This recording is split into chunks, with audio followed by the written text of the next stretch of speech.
Eu sou Albert Góes e hoje nós vamos falar sobre edição de vídeo. Aprenda a como editar os seus vídeos corretamente. Hoje eu separei alguns erros que são comuns a todo iniciante. E se você aprender a resolvê-los logo no início, você vai estar um passo à frente de todo mundo, assim como eu quando comecei. Tudo que eu falar a partir de agora, você pode aplicar tanto na sua edição no celular quanto na sua edição no computador. Independente do software usado, você vai conseguir aplicar os conceitos que você vai aprender aqui hoje, tá certo? Para mim, uma das coisas mais importantes na hora da edição é o escopo dela, e eu citei isso no vídeo anterior. Mas espera lá, o erro que você pode cometer é ignorar completamente a ideia por trás do vídeo. Você simplesmente começar a editar o vídeo sem entender como é o vídeo final. Eu já cometi esse erro e depois de entender a ideia final eu percebi que eu poderia ter feito algo melhor. Bom, e o primeiro erro é justamente esse. É começar a editar o material sem entender o material por completo. Você sem ver o vídeo, ou então sem estar ali na hora da gravação, sem entender a ideia do roteiro, sem entender a ideia do vídeo, começar a editar o vídeo e ir colocando cena após cena, somente as bonitas, e no final fica uma concha de retalhos, fica algo que você não entende muito bem, não conta uma história, e isso é um erro brutal na hora da edição.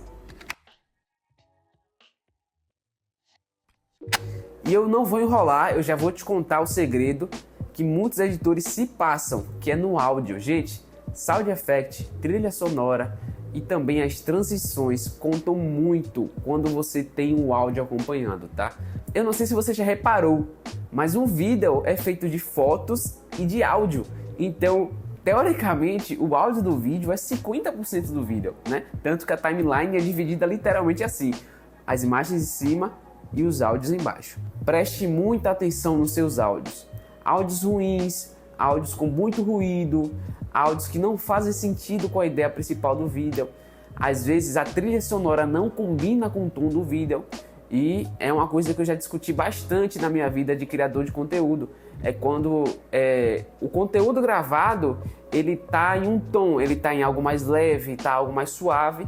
E a pessoa, né, o cliente final, ele pede que seja mais intenso. Só que o vídeo não foi gravado assim. E aí você colocar uma trilha sonora mais intensa, um dubstep, uma música eletrônica mais forte, um rock, você vai ouvir aquilo e vai ficar muito dissonante, né? Vai criar algo que é muito estranho de se ver.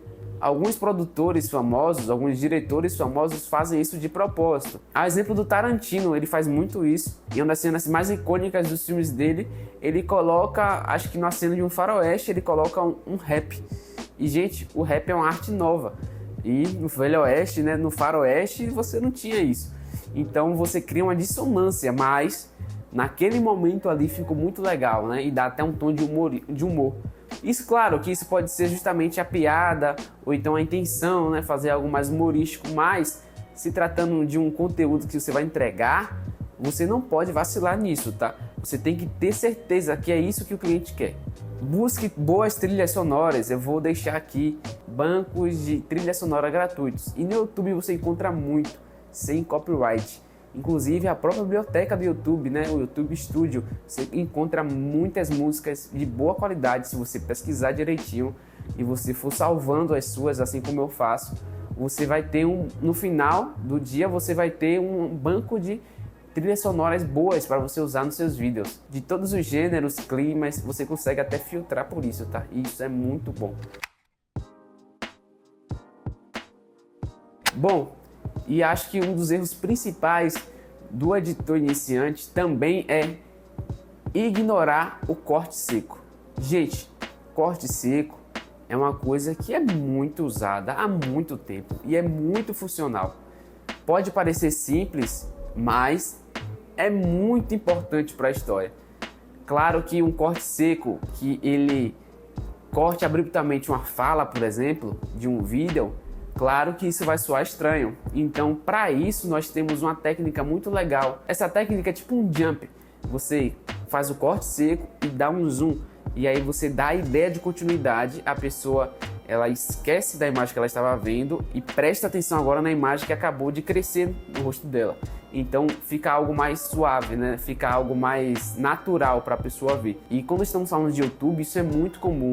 Em conteúdos muito longos, a pessoa dá um zoom e voltar do zoom. Inclusive eu uso isso muito, porque eu gosto muito dessa linha de deixar o conteúdo dinâmico, apesar do tamanho. E o editor, ele precisa saber muito bem aonde cortar. Às vezes, né, na nossa vida aqui de criação de conteúdo, você fala uma frase completa e aí você repensa ela no meio da frase. Aí você trava e aí você tenta continuar desse meio e não vai dar certo. Então é muito importante você saber o ponto do corte certo, tá? Por exemplo, nessa frase aqui bem informal, amanhã vai ser melhor. Esse vai ser, se você olhar o áudio, ele é junto, porque você não para, vai ser. A pessoa vai falar, vai ser. Então o I e o S se juntam, vai. Então você não tem um ponto de corte aí. Então, se você é editor e tá com a pessoa que está gravando, está na hora da edição, você é a mesma pessoa que edita, é a pessoa que grava, é muito importante você se atentar a isso. Porque senão na edição você vai precisar retirar esse ponto. Se esse ponto estiver errado, for inutilizado, você não vai conseguir fazer um corte para juntar com outra coisa. Porque amanhã vai ser outro dia, o amanhã vai ser outro dia. Você não vai ter um corte nesse vai ou no ser. Então, ou você corta no amanhã, ou você não corta no dia, enfim. Você entendeu, né? Pegou a ideia. Você precisa prestar muita atenção nisso, porque senão você não vai conseguir cortar os pontos de fala certinho, tá? Isso é mais para fala. E uma coisa que eu já falei bastante aqui, mas que vai te ajudar bastante, é você estudar a edição de filmes. Porque é o seguinte, às vezes em edição de conteúdo, as pessoas elas focam tanto em mostrar as imagens bonitas que elas esquecem de contar uma história com as imagens. Albert, como é que eu posso contar uma história com as imagens, por exemplo, de um local? Se eu fosse você, eu começaria pelo seguinte, mostrando um ambiente aberto, né? Um plano aberto, um plano maior, né? Um ambiente, lente aberta. Depois eu iria para um médio, depois eu iria para um menor, depois eu iria para a pessoa, depois eu iria para um detalhe. Sempre nessa ordem, para você conseguir ambientar a pessoa. Claro, a proposta do vídeo pode ser simplesmente vídeos mais fechados, mais detalhes. Se for de um produto, de uma joia, você vai perceber que realmente você não vai ter muita história ali para contar antes, vai ser mais a joia em si. Mas falando sobre, né, um local, um evento, é muito importante você localizar a pessoa, porque senão fica muito perdido. Você não conta uma história bem. Isso faz falta, tá? Você pode achar que não, mas isso pode ser a diferença entre a pessoa assistir seu vídeo até o final ou ela pular logo no meio. Ó, esse vídeo foi bem curtinho, bem direto ao ponto, tá? Eu não enrolei, porque eu sei que isso pode te ajudar, é uma ferramenta na hora do seu trabalho. Gostou desse vídeo? Quer mais? Se inscreve aí agora, ativa o sininho, comenta o que você achou, sugestão de novos vídeos, eu estou aberto às suas sugestões, tá? Eu vou ficando por aqui, então até a próxima semana. Tchau!